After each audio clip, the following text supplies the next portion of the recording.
Alright, so welcome to SouFLoTV again, everybody. It's your host with the most, Guyana. Guyana rejects U.S. deportees and send them packing back home to the U.S. is the headline here. Now, a lot of us are saying, why can't Jamaica do the same thing? Why does Jamaica have to accept all these deportees, right, from the United States of America, when these people, a lot of them left Jamaica at a very young age? And if you ask them, a lot of them will tell you that they would prefer to be in the U.S. because they know nothing about Jamaica. Imagine being brought away from Jamaica even though you were born there. Someone took you away, your parents or whoever, at about 2 or 3 years old. And you never went back, you never visited, you never really felt a connection with it like that. You were raised in the U.S. and you commit a crime in your late 20s, early 30s, or even 40s. They had guys in their 50s and 60s that were being deported that had not been back to Jamaica in 30, 40 years.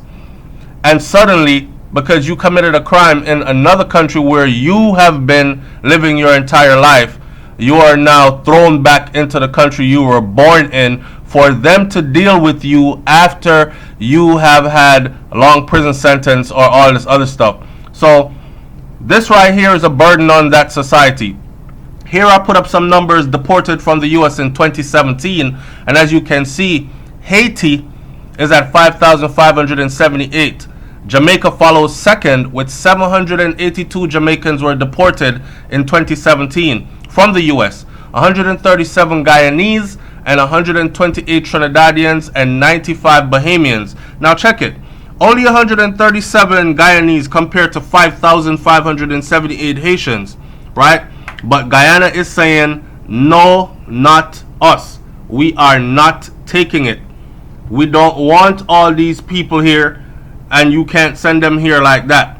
Take them back. They belong to you. So, 21 Guyanese deported who arrived from the United States Tuesday afternoon after serving jail terms for various offenses were sent backpacking to the U.S. I must let you know that Guyana has been receiving a lot of threats for them to have sanctions against them, threats to cut funding, threats to cut visas, and all this other stuff. And it has not deterred them one bit. They say, okay, cut your visas. We don't care. You can keep the deportees though, because they're not coming here to come be a burden on our society. And a lot of them probably are going to turn to crime because they don't understand how the country is ran. They have nothing set up here for them, etc., etc. According to Guyanese Immigration Department, the deportees had renounced their Guyanese citizenships and they are by right Americans. They are no more Guyanese and we cannot accommodate them, Director of Immigration said in a statement. Head of the Guyana Police Force, GPF, Criminal Investigation Department, Senior Superintendent Weldon Blunham said the deportees were convicted for things like homicide, narcotics, robbery, and other offenses. So you're talking about people who were convicted and did time in the U.S. prison system for murder, for drug dealing, drug selling, and for robbery, strong arm robbery with the use of a gun. Those are the kind of people that they're sending back, and he's saying we don't want them here. The plane landed at the Chedi Jagan International Airport at about 3:30 p.m. and the involuntary immigrants deplaned and were quickly escorted by police and immigration under tight security. They were to be transported under armed police escort to the CID headquarters, where it emerged that they were no more Guyanese.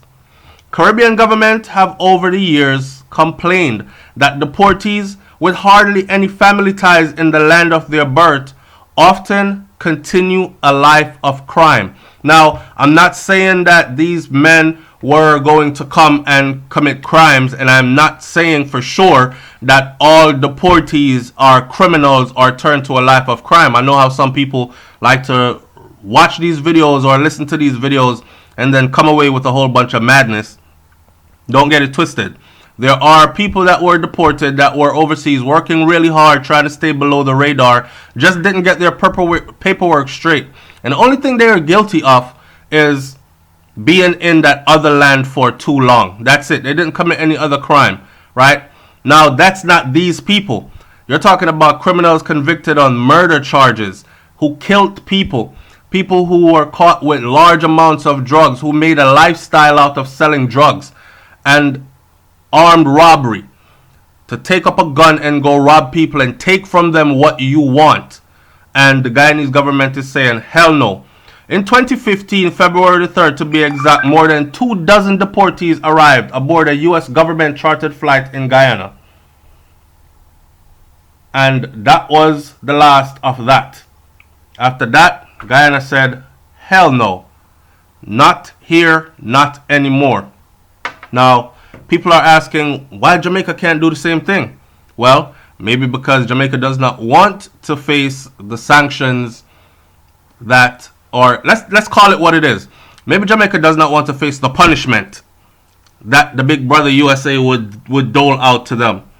We can't afford for stuff like a farm work program to get cut, and then farm workers trying to go overseas to make some money and no longer is the program available.